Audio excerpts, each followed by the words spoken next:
Welcome back to the freemilesmc, and we're back here with the Yamaha XJ600 project, and today I'm going to show you a trick how you can save some money on your fork seal job. I right now have the problem, those fork seals are not 100% tight anymore and they're losing oil, and buying the tools for this job is more expensive than bringing the shop to a mechanic, and I want to show how it is to get a bike back on the road for someone who has no skill, no prior tools or anything. So we're going with the cheapest option, building out these forks and bringing them to a shop that does it for a cheap price. You always need to look a bit which shop will actually take motorcycle parts to repair and not the whole bike. Not all places do that.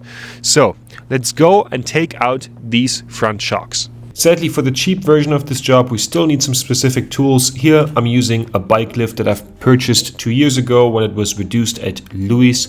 Alternatively, you can lift your bike with the help of a chain and a beam at the roof of your garage, but sadly we don't have that.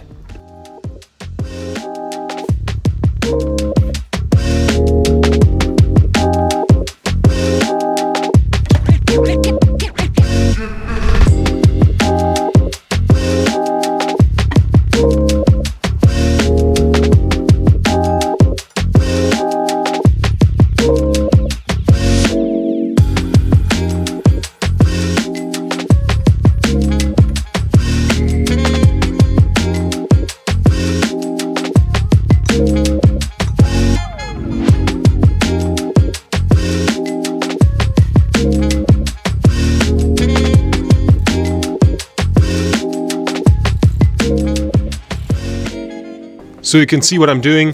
The first step will be to take off the brake caliper and then remove the wheel and remove the front mudguard, and then we can take the front shocks out.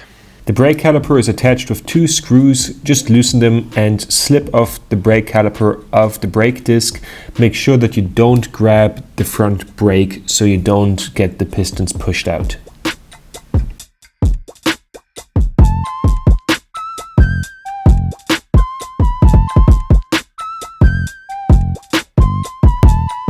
Before you can take out the axle, loosen the lower bottom screws on the suspension. Don't take them out though.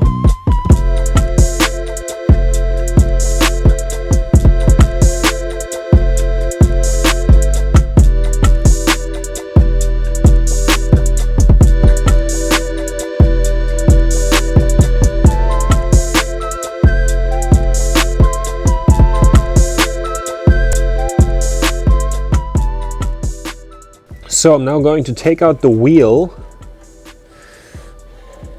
We have over here from the speedometer, the thing that gives you the kilometers or miles per hour in your dashboard.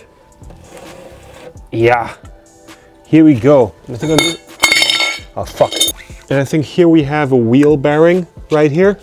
We will be putting that back in there so it doesn't get lost. When you don't know if you will be putting the wheel back in soon, store the wheel with like this so that it doesn't lay on its side, because when the tire lays on its side, the tire can go bad quicker.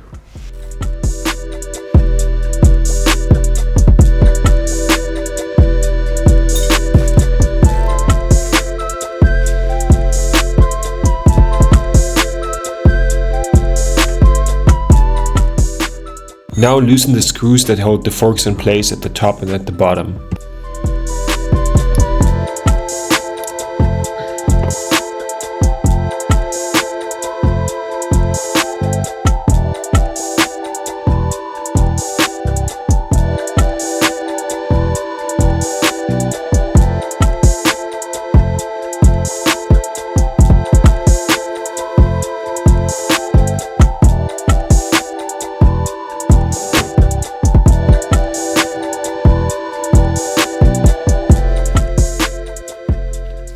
So after taking the forks out, they're now back from the shop. This costed me 82 bucks, which I think was worth it because I'm doing this the first time, and if you look at the mess that sealing the tank from the inside in my apartment cost, I think this was money well spent.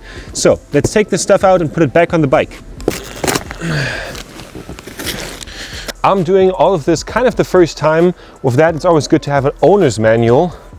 And I'm a bit scared of doing this job as I'm doing it the first time. I'm just scared if I fuck it up that something bad is going to happen while I ride the bike. So, what does the owner's manual say? The owner's manual tells us to just reinsert the forks and align them properly and just put the wheel back in. Pretty simple. And look at the specific Newton meters for every screw. The Newton meters are also listed in the owner's manual. We're not going to do that right now. When I get the bike inspected, I will be renting a torque wrench from the mechanic store next door, so I can do that right before the roadworthiness check, as I don't have one of those.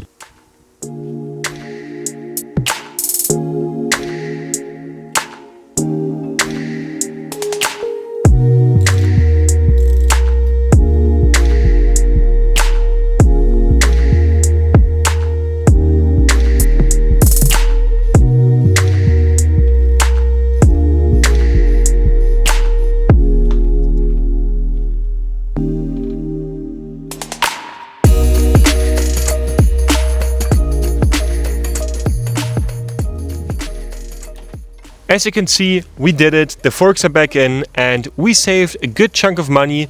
I mean, we got the fork seals now done at a dealership, but apart from that, we basically saved all the disassembly money, which actually can end up being another $150 or more, depends how fast the mechanic is.